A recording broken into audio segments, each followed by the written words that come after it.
Can everybody hear me all right? Yeah? Anybody can't hear me? Raise your hand if it's not audible. You hear me? Okay. So hi, welcome. My name's Professor Heather Brooke, and this is the first in what I hope is going to be a regular series of events called In Defense of Journalism. And I'm just going to do a brief introduction to the series. We're probably going to do one a term, unless it becomes more of a defense is necessary, and we might do more. And the hashtag for all of them is going to be the same. It's CityIDJ. So I'm just going to do an introduction for about five minutes, and then I'll introduce the speaker, Andrew Norfolk, for you. These are difficult times for journalism and for journalists. We're at the beginning of a trial at the Old Bailey, which I'm sure you're all aware of, involving two newspaper editors facing 8 charges of criminal wrongdoing between them. And I'm sure there'll be many revelations coming in the future. We've seen the collapse of the business model of journalism that's led to devastating budget and staff cuts, the closure of bureaus, reductions in paper sizes, and the closure of many print publications altogether. In a 2008 article entitled Out of Print, The New Yorker reported that since 1990, a quarter of all American newspaper jobs disappeared. The State of the News Media 2013, which is an annual report done by the Pew Research Center, presented a dire picture of what they said, quote, a news industry that is more undermanned and underprepared to uncover stories, dig deep into emerging ones, or to question information put into its hands. They found that on local television, sport, weather, and traffic now makes up to an average of 40% of content produced, while story lengths were shrinking. On CNN, the cable channel that branded itself on news reporting, story packages were cut nearly in half from 2007 to 2012. On top of this, there's a growing list of media outlets, such as Forbes magazine, that are now using technology to produce content by way of algorithm. No humans necessary. It's perhaps not surprising that with such minimal, and I should say there's a similar landscape in Britain, just not as much empirical research done. It's perhaps not surprising that with such minimal news on offer, the public are deserting traditional media. The Pew study found that nearly a third of respondents had left a news outlet because it no longer provided the news and information they expected. As the media lose their gatekeeping role, those with information to peddle now do so direct to the public. So what, one might say? We live in the age of openness. More than 95 countries now have freedom of information laws that enable citizens to find out what their governments are doing. Then there's all these citizen journalists, eager to devote their time to filling in the gaps left by professional journalists. But they cannot fill that gap, and it's a dangerous fallacy to think they can. Why not? That's what this series aims to explain. Journalists are good at telling other people's stories. What we've failed to do is tell our own. And we need to start telling our own story now, before it's too late. The enemies of the press, and there are many of them, have spotted the vulnerability of the media, and they're closing in. It's essential for the health of our democracy that journalism remains strong, and that's why it's important to offer a robust defense. I want to see more journalists tell their stories, like Andrew Norfolk is going to do tonight. We're not in this profession for money. We're in it for good reasons, and we need to take those reasons to the public and explain what they are. As I see it, there are 3 problems with citizen journalists and why they can't replace the professional ones entirely. First, they have to rely on their own private interest and private income. Who's paying for them to sit in the Old Bailey, for example, to cover the phone hacking trial? Well, one citizen journalist, who's actually a writer and did train as a journalist, is Peter Jukes, and some of you might follow his tweets. He covered the opening of that trial, but then he said, you know, I'm in a pretty dire financial situation. I can't continue to do this. So if people want to do it, you're going to have to fund me. And he set up a crowdfunding thing on Indiegogo, and he got £4,000 to pay his living expenses so that he could continue to cover the trial. But that's a kind of headline-grabbing trial, and most trials are not that initially headline-grabbing or attention, that sort of conducive to attention. The Strand News Agency, which is one of the agencies that covers the courts, now has only a handful of reporters, I think it's something like 6, who are covering something like 100 courtrooms. Then there's the skill. If anyone can be a journalist with no particular training, then what's the point of our department? What's the point of any school of journalism? Well, there are skills, and this is what they are. I've just put out 5, which I think are the main ones. The first is knowing how things work. And this week at City, all the graduate students have been in lectures learning about public administration, how local government, central government, the European government work. We also teach about the rule of law, how courts work, how the criminal justice system works. Secondly, how to verify. That is, how to stand up a story and check for reliability. Thirdly, how to investigate. How do you find out who a company's shareholders are, whether they're in profit or loss? How do you find out who owns land and track people down? Fourthly, how to write. It's harder than it sounds. How do you take a mass of information about a complex subject and alternative truths and construct a story that's both compelling, accurate, and easy to understand? Fifthly, there are the vocational skills: filming, editing, photographing, recording, even shorthand. So those are the skills that make one a professional journalist, which isn't to say that some bloggers don't have those skills, but actually many of them don't have those skills. And the ones that do are the ones that stand out.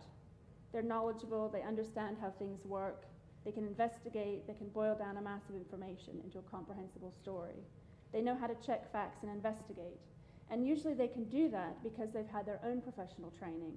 And for example, the bloggers that stand out to me are all legal bloggers. They've all had legal training. And many of the skills that I've mentioned are identical to some of the skills you learn as a lawyer.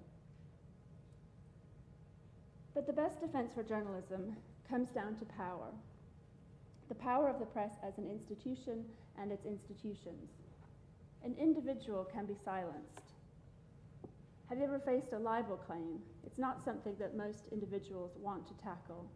Have you ever been to an information tribunal to appeal the denial of a freedom of information request? It's you up against 20 or more lawyers. Ever tried to expose police misconduct or mass surveillance by the intelligence agencies? When those you're challenging have the monopoly on force or a concentration of power, there's a lot they can do to silence anyone asking awkward questions.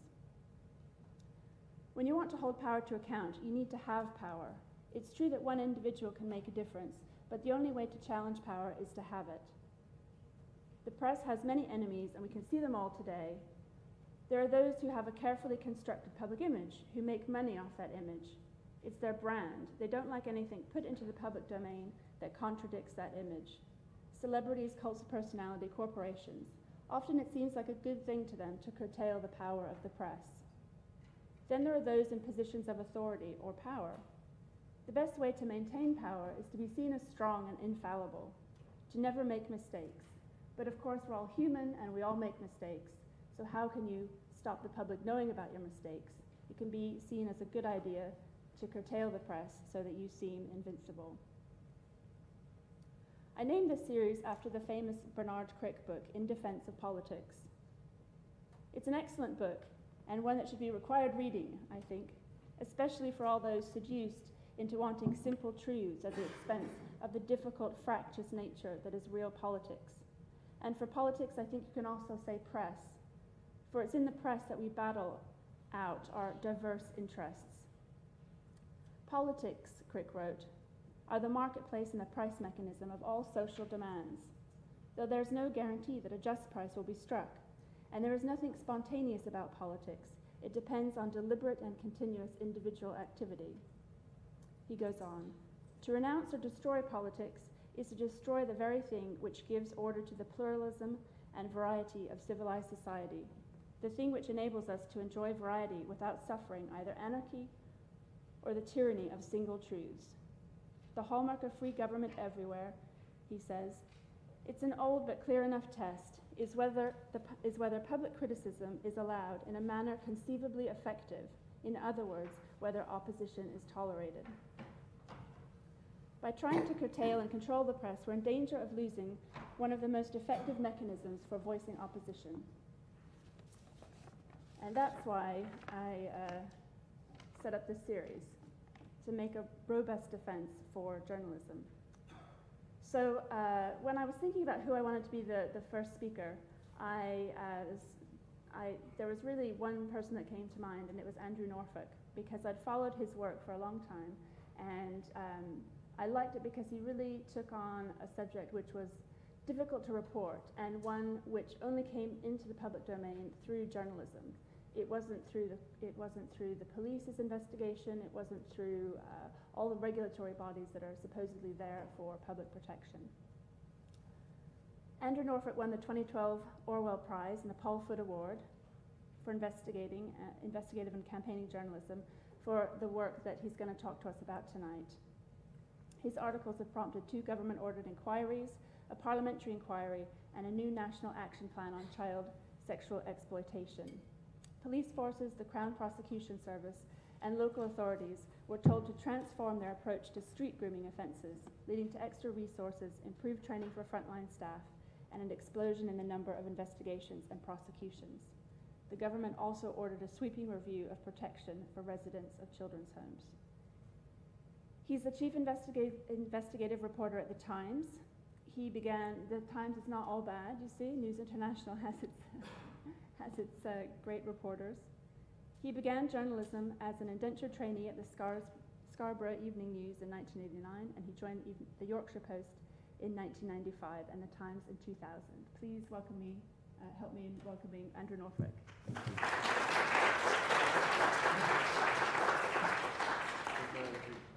Oh, yes.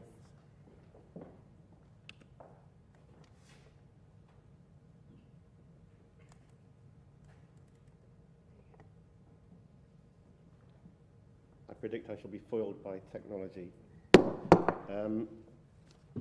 Thank you, Heather, for that kind introduction. I'm honoured to be asked to give the first talk in this planned series in defence of journalism. This is my first visit to City this evening, but it would be wrong to say that my career hasn't been influenced by your institution. Your head of journalism, Professor George Brooke, was the man who interviewed me and gave me my job on The Times 13 years ago. Among your alumni are James Harding, who was the editor of The Times throughout most of the period that I'm here to talk about today.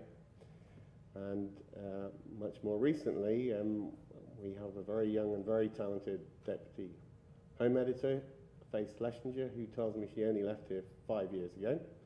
And even younger than that, a young man who is currently at the Washington Post, having won the Stern Fellowship. His name is Billy Kember, and I'm not quite sure how many years ago it was, but it's maybe 2 or 3 years since she was. 2 or 3. Well, there we go. So you guys clearly are destined all to be masters of the universe. As Heather said, this is an interesting time to stand here trying to defend my profession. I've travelled south today from Leeds, and Yorkshire, as some of you will know, can be a cold and forsaken place. Some of those living in London have been known to think that we are barely on the fringes of civilization. But even up north, we've heard that there's a certain trial going on at the Old Bailey. Journalism is in the dock, and rather more specifically, the company that I work for is in the dock. And in some ways, I feel perhaps I've got something of a nerve to be standing here defending my industry, but here goes. I could talk quite a lot about lots of highfalutin values and noble principles and the importance of holding power to account and shining light in dark corners. But I think the best thing I can do really is just to tell you about the story that I've been working on full-time for the past 3 years, and leave you to decide whether journalism, for that very specific reason, was an important thing or not. I have to start with a mea culpa, because I began working and researching this story in the summer of 2010, and I could have started it 7 years earlier, in 2003, and I didn't. A very brave woman called Anne Cryer, who was the Labour MP for Keighley, a constituency in West Yorkshire, about 10 miles from Bradford, was the first mainstream figure of any party to go public in 2003 with concerns about what was happening in her constituency. 2 secondary schools had complained to the police about young men in cars gathering outside the school gates, flirting with young girls. Some of those girls being persuaded to get into cars and being offered cigarettes and weed and vodka and taken for rides. And in some cases, those girls, she said, had been sucked into a pretty horrific situation where they were initially being persuaded to have sex with a lad a few years older who they thought was their boyfriend, and then it was, if you really love me, show me you love me by sleeping with my friend or my cousin, or whatever. 2 parents of girls in that position had come to her because they were so frustrated that police and social services didn't want to know. Now, I wrote a very straight, small story for the Times in 2003. I did speak to her researcher. He told me there were over 50 men who'd been identified. They were all, the word that was being used back then was Asian, and all the girls were white. And I wrote a little story, and I sat back and I hoped that story was going to go away, because I didn't know how to get into it. It was horrible. I hoped it couldn't possibly be true, the extent of it. And more importantly than anything, metaphorically at least, I could see the saliva dribbling down the chin of the leader of the British National Party, Nick Griffin, because it was a dream story for the far right. Innocent white girls, evil Muslims.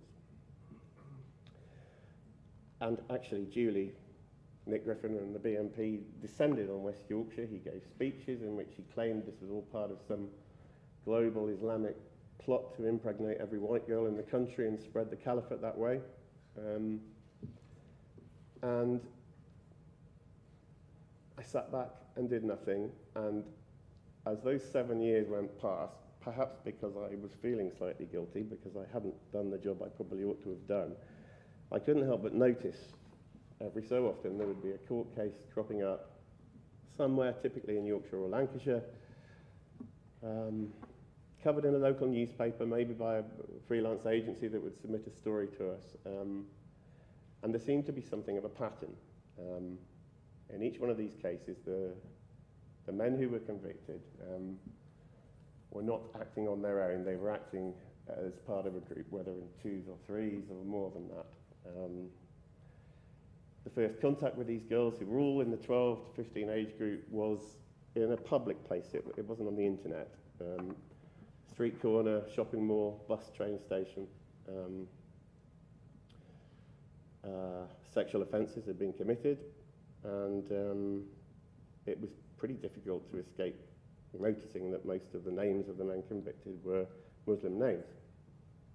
Now, I was growing increasingly uneasy, and the final trigger for this story, what's turned into 3 years, I was driving up to Scotland one weekend. I was going golfing. I had 5 Live on the radio.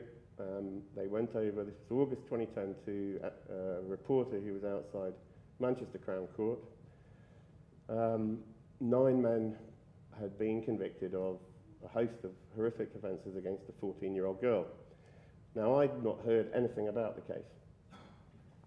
Peter Allen, the presenter of the programme, was in the studio and clearly didn't know anything about it either, and he was asking the reporter, is there anything anything these men have in common? Is there anything sort of to explain why they were acting together to do these awful things? And there was a rather embarrassed silence, and the reporters, I don't think there's any suggestion that this is any sort of connection with anything else. And she had somebody from a charity there who went on and stressed even more clearly that this was a one-off and nothing to do with anything else. Now, I knew nothing about the case. I'm in the border area of Scotland, and I thought, I bet I know something about the men who've been convicted.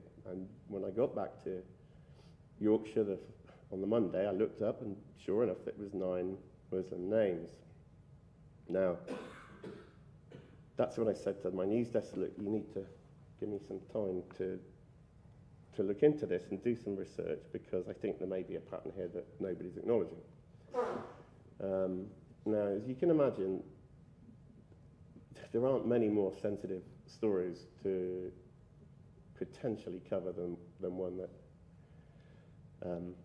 might be accusing a certain subsection of men from a certain community of being more involved than others in sex crimes against young teenage girls. And I should say straight away, because it's very important, we've said it in nearly every story we've done, the vast majority of convicted child sex offenders in this country are white men, normally acting on their own, in fact almost always acting on their own, whether you're talking about abuse in the family, institutional abuse, online linked grooming, offences against boys, offences against prepubescent children. And we're an 88% white country. It's perhaps not very surprising that most offenders in all of those categories are mostly white men. I spent 3 months trawling through court records, visiting libraries in towns across the north to look through back cuttings, back issues of local newspapers. And in the end, we found 17 cases over the past 13 years. What I was looking for was any case where 2 or more men had been convicted of sex offences against girls aged from 12 to 15, first contact in a public place. 17 cases in 13 cities, and there were 56 men who had been convicted in those cases. 2 of them were white, 51 of them were Muslim names, and the vast majority, as I looked more deeply into each of those cases, the vast majority of them were men of Pakistani origin. So there was the evidence that we felt we needed to provide the sort of concrete to actually run this story. That's when I started trying to speak to anybody in authority about what was happening, and hit a complete brick wall with the government, with the Home Office, with every police force I went to, with every local authority social services department, with every specialist charity, including Barnardo's, which I'll come back to later. Barnardo's has run specialist projects for victims of what's called child sexual exploitation for longer than any other charity in the country. It does amazing work with girls. They wouldn't even speak to me off the record, point blank refusal. I found, in the end, one police officer, a senior detective who was at that point in the middle of an investigation down in the West Midlands, who was brave enough to talk to me and to say, yes, of course, it's bloody true. We're all in denial about it, we're all running away from it, and we're not going to sort it unless we confront it. When we published our first story, he was moved off that investigation. He's now left the force and is working in Kosovo as part of a European Union police force. And I found one small little project in the north which worked with the families of girls who'd been affected, and through that I got to know some of these families and some of these kids, and I began to realise the extraordinary levels of anger and frustration that they were feeling. Their daughters were being, in their minds, ripped away from them. And they were banging on doors, they were asking for help, and nobody wanted to know. So we ran our first story. Please let this work. Just double click it. In January 2011. That was the front page headline. Sorry, that's a rubbish photograph taken by me with my kitchen floor as the background. And we did a splash and 4 pages inside. I think the feeling was if we were going to do it, we needed to do it big. And I don't know if you can read the little sidebar there, which is to a reference to the leading article, which said this story needs the disinfectant of sunlight. The 4 pages inside looked at, I'd spent a lot of time with young British Pakistanis by now, who were not involved in this but knew what was happening and were disgusted by it. We had British Pakistani himself writing an article for us, and in the other 2 pages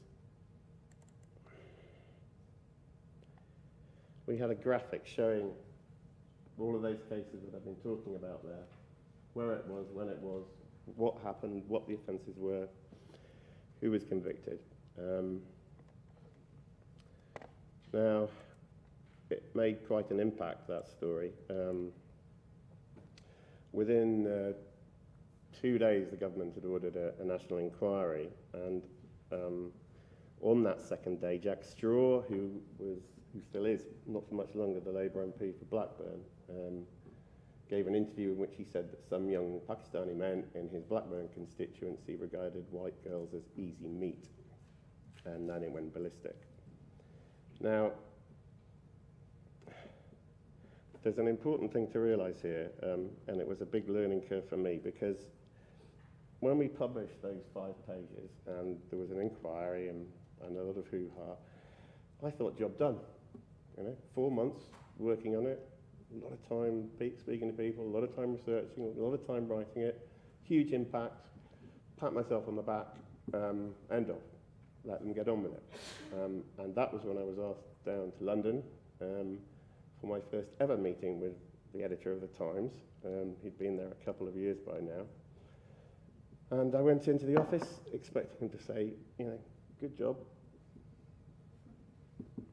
It was great. He said, great job. But this is now your full-time job, because we're going to carry on writing about this story until we, you and I and the Times, are satisfied that every single body in this country that has a responsibility to protect children has the systems that are in place to A, protect those children, and B, prosecute the networks of men who are doing this to them. So it began. And he was right and I was wrong, because there was an awful lot more to come out. One of the great privileges of working for a newspaper like the Times is that people do read it, and therefore the message gets out. And suddenly all those people who wouldn't talk to me before, and all the unanswered phone calls and unreturned messages, it started to change. On the very day that story was published, the man who was then the chief executive of Barnardo's, the organisation which had refused point blank to even speak off the record, rang me personally to say he was delighted that this had been finally made public, that Barnardo's had been concerned for some years about the significant overrepresentation of men from a certain minority ethnic group in offenders that they were dealing with, and I have no reason to disbelieve him because I can't know either way, and that his press office had not even passed on to him my request to speak. I don't know whether that's true. The next day there was a director of children's services in one of the local authorities which has some of the biggest problems with this, saying, do you realise that some of my staff were jumping up and down for joy when they read this story, because finally it's out there. Finally, maybe we begin to confront it. And as time went on, people started ringing. We published, for example, one story within a few weeks about police in one town where a mother had reported her 13-year-old daughter missing in the morning when she'd not turned up for school after being dropped at the school gates. Police didn't take much interest. Mother distraught. 2:30 the following morning in another part of the town, police were called by a woman saying, I can hear a child screaming next door. Police responded. They went to the house where they found this 13-year-old girl in a state of considerable undress, blind drunk, with a group of 7 or 8 British Pakistani adults. And the girl was drunk and she was abusive. And what the police officers who went to that house decided to do was to arrest the girl for being drunk and disorderly, take her back to the cells, charge her, and she was actually convicted, and not begin to question why she was at 2:30 in the morning with a group of adults being fed alcohol. A few weeks after that, we did a story about a girl called Charlene Downs, who was 14 when she went missing from Blackpool. Last Friday was actually the 10th anniversary of her being missing because her body's never been found. And again, what we found was that when the police began to look into the case, they produced a report which had been kept hidden and never published, which identified over 60 young Blackpool girls in that exact age range who'd been lured to what they describe as a hotspot cluster of takeaway food restaurants in the centre of Blackpool, where food and free chips and alcohol was swapped for sex to youngsters who knew that one good turn deserved another. As time has gone on, it's been curious to me how the story at points has gone into areas I didn't begin to think it would go into. And 2 examples of that. One is to do with children's homes and the protection that we give to some of the most vulnerable and messed up and emotionally needy children in the country. And the other is to do with something I've completely forgotten now. The treatment of young witnesses by defence barristers during criminal trials. Rochdale was the first case after we'd started writing about this that really came to public prominence. It was a trial that was held in a Liverpool Crown Court, started January, February 2012, ran for about 2 or 3 months. I think the verdicts were in May 2012.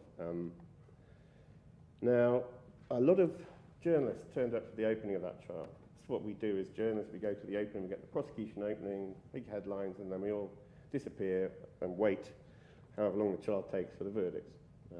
Maybe pop back if there's an interesting witness or 2. After the first day of the Rochdale trial, there was nobody there except me and the local newspaper. And as we got into the trial, there was only me there. And again, Heather was talking about the investment that's needed.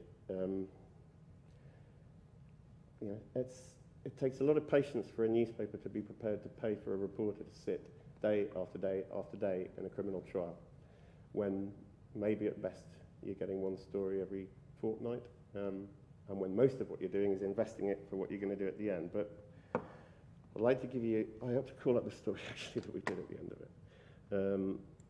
This was the Rochdale story. Maybe. Okay. Because we were sitting there on very boring days, we happened to be there on a day when a manager of a children's home came to give evidence about one of the girls who'd been abused by the 9 men who were subsequently convicted. She was 15 years old.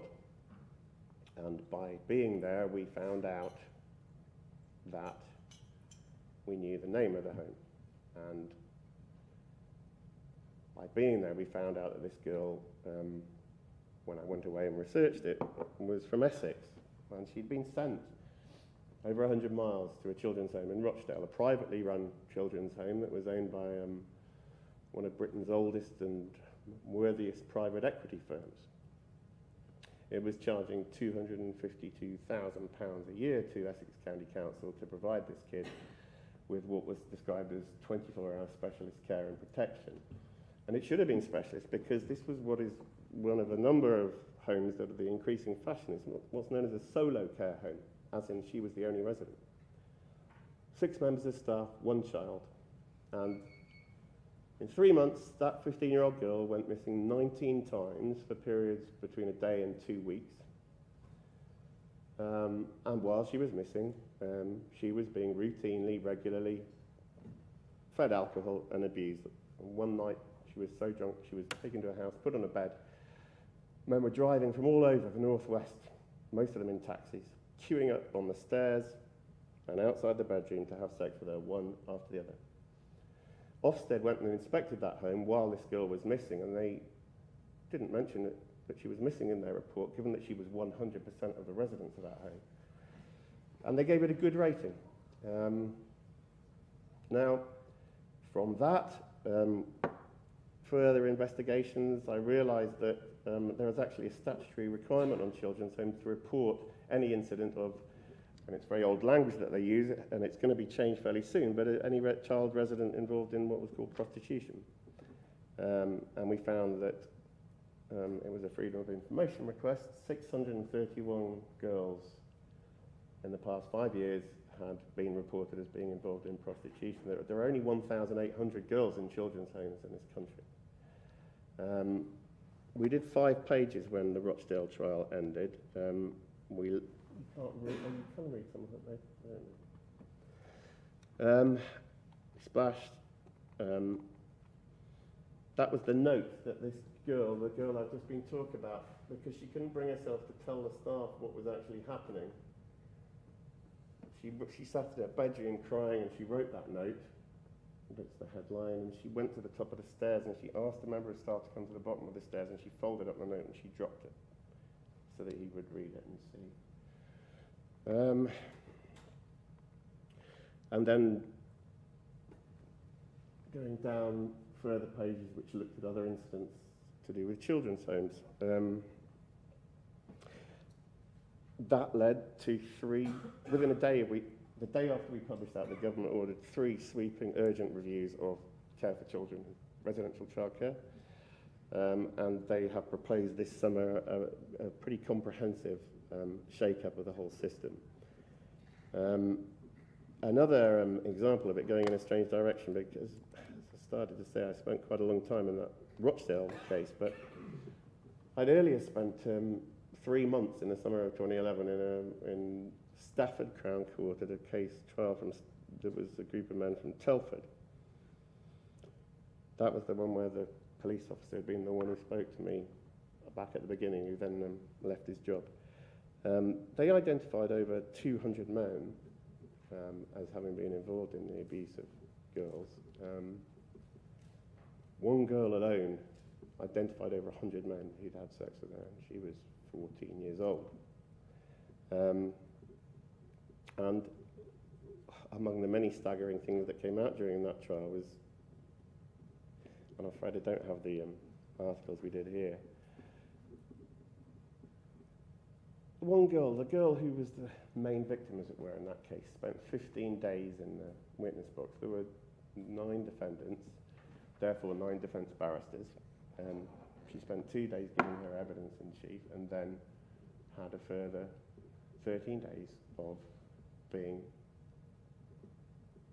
usually politely, but not always, but relentlessly ripped to shreds. And the whole aim was to undermine the character of the child, and as I know, this is a terribly common pattern. These kids, everybody's tended to blame them in the past. Their mates at school have blamed them because they think they're slappers. The parents often blame them because they keep going back to these men. Staff in children's homes. There was an Oxford trial this year where a residential worker described a 13-year-old girl who was a resident there who had been, and truly the worst abuse of any of these kids I've covered in 3 years. This is a kid who, when she was 12, and I'm sorry to be brutal here, but when she was 12, had been made pregnant by this 37-year-old man who slapped her around because he was angry with her, and drugged her, took her to back to abortion. A few weeks later, when she said she didn't want to have sex with the men he wanted her to have sex with, he got a metal-handled baseball bat, smashed her around the head, and she was basically not semi-conscious or even unconscious, and she came to because he turned the handle around and forced it up this 12-year-old child. And there a year later was a worker at a local authority-run children's home in Oxford saying that this child was sexualised and dangerous, raging hormones, threat to male members of staff. knows just what she's doing. And defence barristers really set out to do everything they can to undermine, and this kid was sobbing and sobbing and sobbing, and the judge was allowing it to carry on. And it was an utter disgrace, and it's the only time in my 24 years as a journalist where I've seen a jury come close to revolt because they were so angry at what was being allowed to happen. The defining moment was when a barrister for the main defendant, who I'm glad to say is now serving, I think, a 19-year prison sentence, forced this girl to read out an account that she'd given to police of sexual abuse that she had suffered at the hands of her stepfather years earlier, totally unrelated to any of the defendants. This kid had broken down when she was 12, I think, and told her mother what stepfather was doing. Mum immediately called the police. Girl gave a statement immediately, detailed statement. Then, a day later, Mum broke down, realising the implications, relationship with her husband breaking down. Kid felt guilty and withdrew the statement for her mother. 3 years later, the offences that when she was 15, she'd been taken with her friend to Indian restaurants all around the Telford area, put up the back stairs, in through windows to have sex with the workers there. And the men in the dock accused of that offence, but this defence barrister wanted to make this kid read out what she'd said about her stepfather 3 years earlier. The reason he was allowed to do it was because legally, because she'd withdrawn the complaint, it went down as a false complaint. So he was going to undermine her by saying, you're a liar. But of course she wasn't a liar, and it was patently obvious what she was saying was true. What had happened, what her stepfather had done to her. She sobbed and sobbed and sobbed and said, why do I have to read this? And it disgraced our justice system. So then we wrote what we did, and then suddenly I'm being asked to very, very, very high-powered meetings with some very senior members of the judiciary, and within a matter of weeks they've announced a hand-picked panel of judges who are going to be specially trained to handle all complex child abuse cases involving multiple defendants.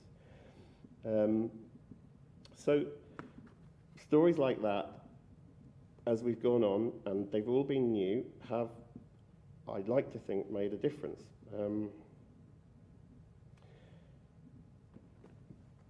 The biggest, in some ways, for me, story that we ever did was in September of 2012,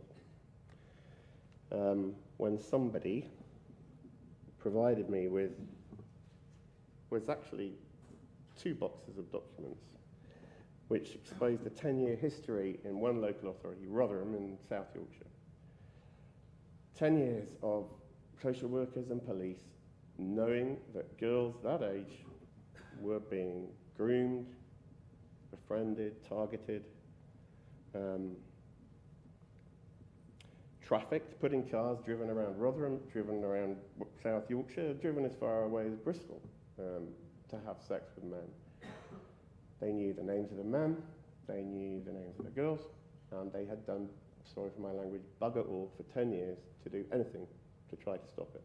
And we ran that story.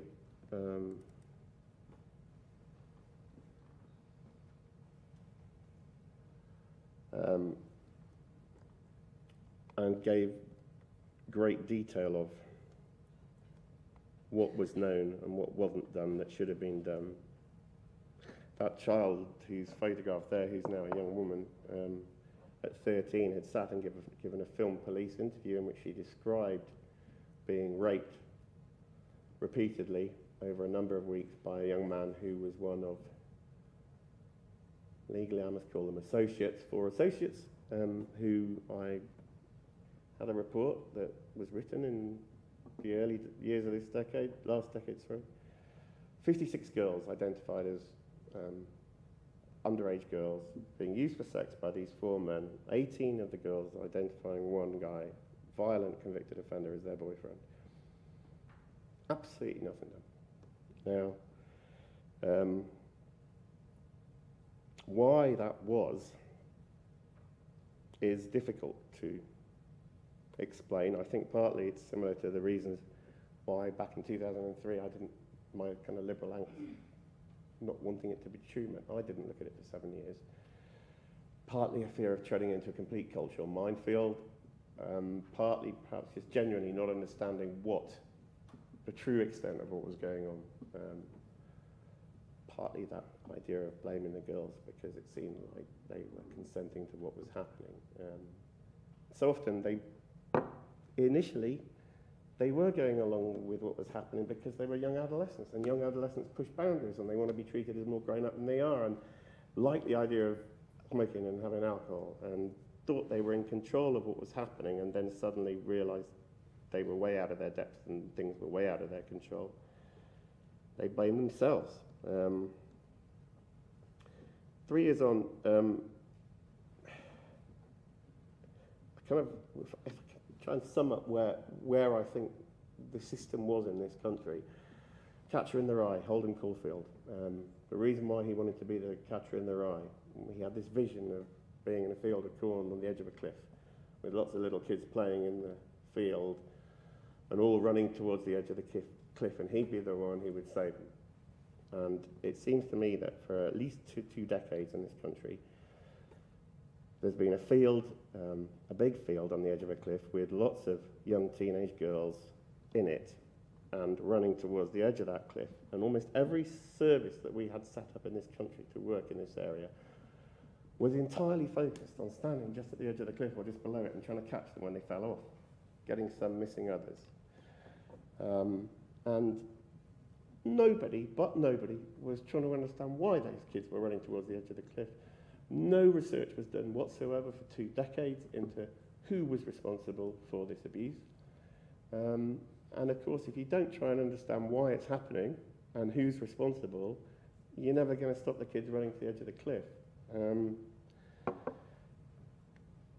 When I'm kind of feeling at a low ebb, and there have been many times in the past 3 years when it's all felt rather too much, because you can probably imagine there's not many more grim stories to immerse yourself in for 3 years. There's not much light relief when you're dealing with parents and children who've been through things like this, or sitting in a trial and hearing accounts of what man is capable of doing to a child that make you pretty much despair for humanity. But when I am feeling like I don't want to go on, and Heather was kind to sort of give a bullet point this beforehand, I tell myself that because of the Times, which is of course the editor, the news desk, all the subs who lay out the story so brilliantly, because of that, since January 2011, we've had 2 government-ordered inquiries, national inquiries, a parliamentary inquiry, which was absolutely scathing in its findings about particularly what happened in Rochdale and Rotherham. We've had the setting up of a cross-departmental, the first ever government task force to tackle specifically child sexual exploitation. We've had, as I mentioned before, a complete overhaul of safeguarding measures in children's homes, vastly improved training for frontline police officers and social workers. You can become a social worker, qualify as a social worker without even attending a 2-second lecture on child sexual exploitation. No longer. The CPS, Keir Starmer, before he left, entirely ripped up the rule book for how the Crown Prosecution Service dealt with such cases. Some of you may know that in that Rochdale case, in the summer of 2008, a 15-year-old girl had sat there and given a filmed interview, police interview, 7 occasions in the 3 weeks before that day when a 59-year-old man had taken her and either had sex with her himself or taken her to houses for other men to have sex with her. And the file went to the CPS, and the CPS decided she would not make a credible witness. Keir Starmer said, we've traditionally used 3 measures when looking at whether a witness, CPS decides to just whether to bring a prosecution. There are 2 key grounds: public interest and likelihood of success in the prosecution. And to assess likelihood of success, they have to assess the credibility of the complainant. And he said the 3 key measures we were using, these kids failed on every count. One was the abuse is reported immediately. The crime is reported immediately. Never happens in these cases. Second was that the witness will give a consistent account of what happened. These kids are so often on drugs, and they're drunk, and when they're finally talking about it, they're talking about stuff that's happened over months or years, and their memory of like who was doing what, where can be pretty vague. And the final one was that the victim will never go back to the abuser. These kids always go back, every single time. One of the girls in the Oxford trial talked about this. She was brilliant at getting the jury in the head of a 13-year-old kid, the confused emotions where part of you likes the guy because you do fun things and he takes you away from boring things and it's exciting, at the same time as you hate what he's doing to you. And it takes a lot for a child to initially recognize herself as a victim and then to actually confide in somebody what's happened. Talked about the judges, and if you think there have been a lot of prosecutions of this type lately, well, I can assure you, you ain't seen nothing yet. Now, a lot of professionals knew for a lot of years that this was happening. Nothing really changed until an article appeared in the newspaper, and then articles kept appearing in that same newspaper.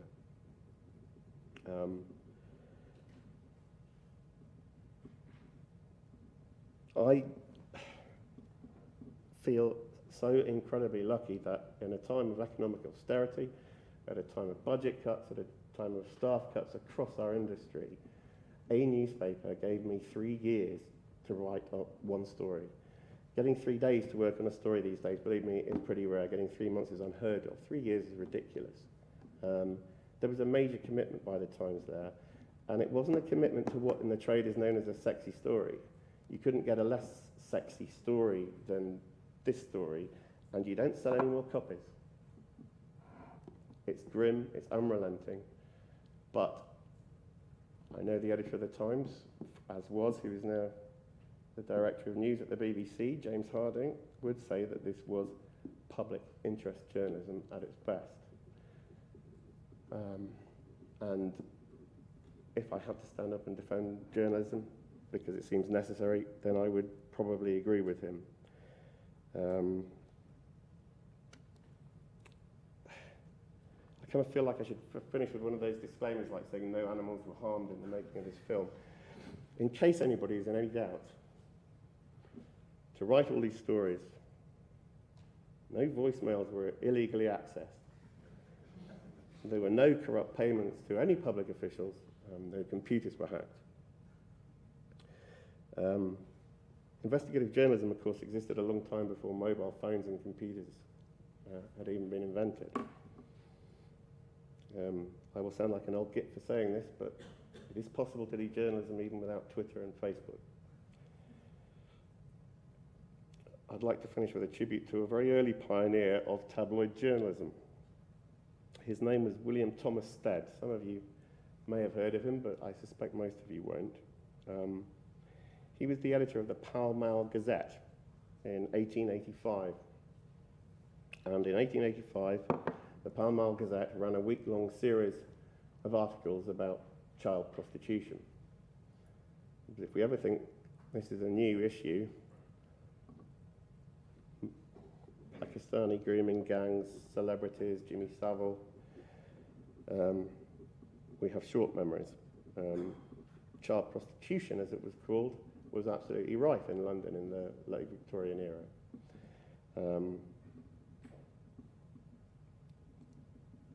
William Thomas Stead created such an impact with his series of articles. I think the heading was The Maiden Tribute of Modern Babylon. There were queues that formed outside the newspaper offices every day to get hold of copies of the newspaper. And his big splash, his big bombshell, was that he arranged the purchase of a 13-year-old girl. She was a chimney sweep's daughter. He bought her for £5. She was drugged and put in a brothel, and then the newspaper turned up and did its story. 13-year-old child prostitute, pillars of Victorian society in attendance.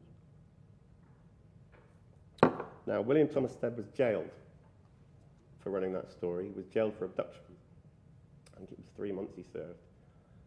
And he later drowned on the Titanic in 1912.